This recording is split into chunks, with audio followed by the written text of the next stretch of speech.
gates and doors were barred, and all the windows fastened down. I spent the night in sleeplessness, rose at every sound, half in hopeless sorrow, half in fear the day would find the soldiers breaking through to drag us all away.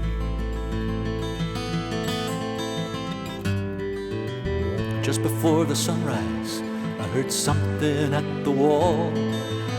The gate began to rattle, a voice began to call. I hurried to the window and looked down into the street, expecting swords and torches and the sound of soldiers' feet.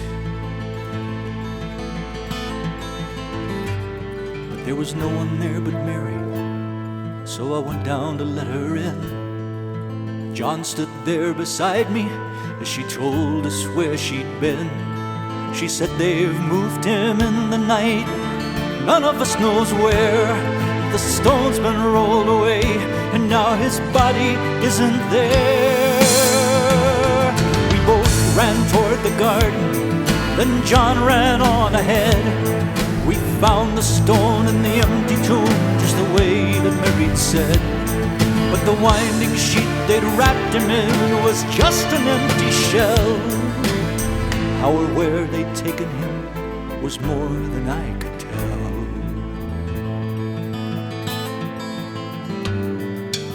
Something strange had happened there, but just what, I didn't know. John believed a miracle, but I just turned to go.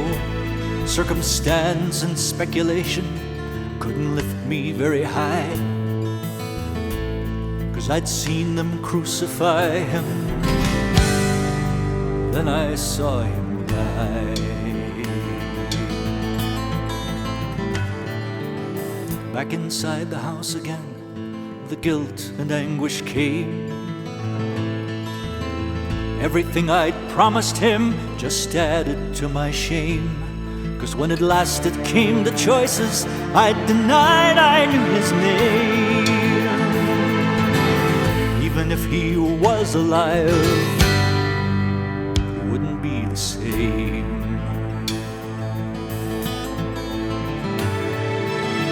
Suddenly the air was filled with strange and sweet perfume.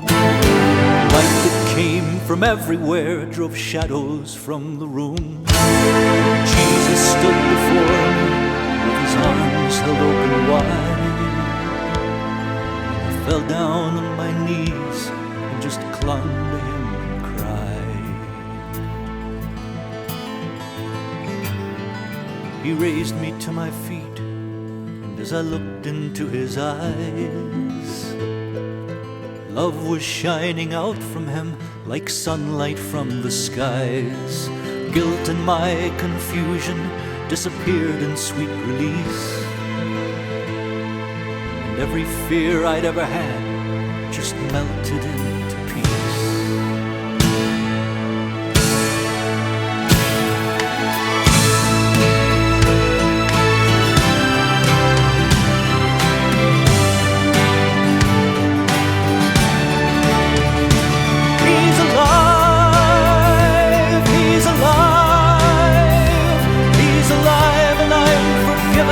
Heaven's gates are open wide. He's alive. He's alive. He's alive and I'm forgiven. Heaven's gates are open.